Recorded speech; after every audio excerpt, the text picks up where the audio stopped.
That is இந்த நிகழ்ச்சிக்கு நான் வந்ததுக்கு என்னென்னா, கோயம்புத்தூர் நாடக கலைஞர்கள் அவர்களோட பேரில் அவங்க எல்லாருமே சேர்ந்து செய்கிற இந்த ஒரு நிகழ்ச்சிக்கு நான் வர வேண்டும்.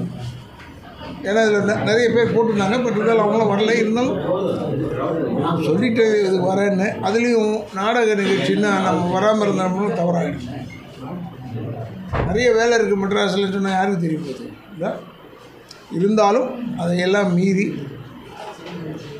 எனக்கு தெரியும் இந்த நாடக கலைஞர்கள் பிரமாதமாக இருக்குன்றது எனக்கு தெரியும். ஏன்னா எனக்கு முதல்ல ஈடுபாடோடு இருந்தேன். இப்போ கொஞ்சம் வெட்டு விலகிட்டேன்.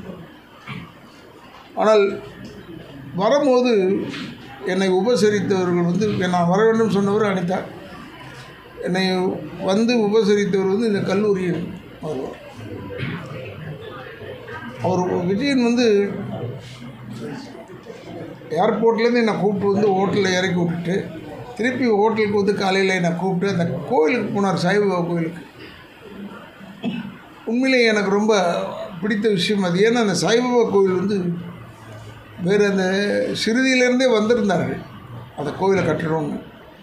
இடத்தின் பிரச்சனை காரணமாக இவர்கிட்ட வந்து சொல்ல இவர் வந்து இல்லை அந்த செலவு மொத்தத்தையும் நான் எடுத்துக்கிறேன் விட்றான்னு சொல்லிட்டு இப்போ அங்கே பண்ணியிருக்காங்க அந்த கோயிலுன்னும் போது நான் மிகவும் பெருமைப்படுகிறேன்.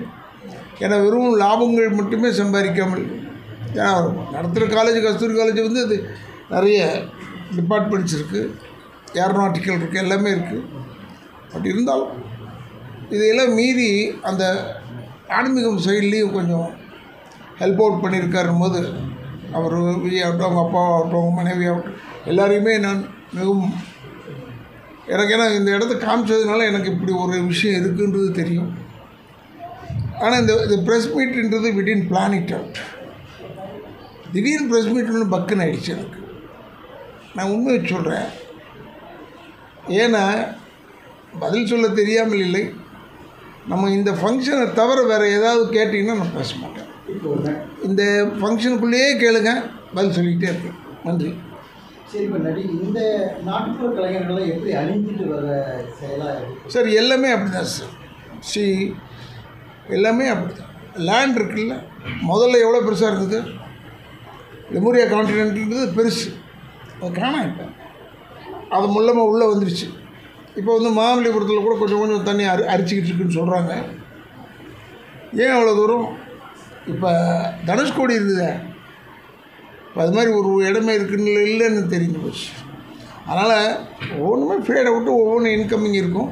ஆனால் இந்த நாட்டுப்புற கலைஞர்களுக்கு ஒரு விஷயம் உங்களுக்கு சொல்கிறேன். யாரும் பெருசாக என்கரேஜ் பண்ணலைன்னா கூட இன்றைக்கும் இந்த சுற்று வட்டார கிராமத்துலலாம் அவங்க இல்லைன்னா விழா நடக்காது. ஏன்னா அது ஒரு அவங்க நம்ம நினைப்போம் அவங்க வெறும் நடிக்கிறவங்க கூத்தாடி அல்ல. எப்படி ஜல்லிக்கட்டு கலையோ அதை போல் இந்த நாட்டுப்புற கலைஞர்கள் வந்து ஒரு பெரிய தெய்வ சக்தி உள்ளவங்க. அதுக்காக சொல்கிறேன். என்னங்க தெய்வ சக்தின்னா எல்லாமே சாமிங்களாம் கேட்டுறாதீங்க, அப்படி அல்ல. நிச்சயமாக அவங்க வந்து அந்த ஃபங்க்ஷன்லாம் பண்ணாங்கன்னா அங்கங்கே மழை பெய்யும் உள்ளவொன்று அவங்களுக்கு ஒரு நினைப்பாக இருந்தாலும் இது கரெக்டாக வரும். மழை செழிப்பாக இருக்கும் நாடு. அதனால் இந்த நாடக கலைஞர்களை வந்து யாருமே சாதாரணமாக ட்ரீட் பண்ணாமல், இப்போ நான் சினிமாலேருந்து வந்திருக்கேன்னொன்னே சினிமாக்காரன்னு அந்த கிரேவ் இருக்குல்ல, அந்த கிரேவ் வந்து அவங்களுக்கு இருக்கணும்.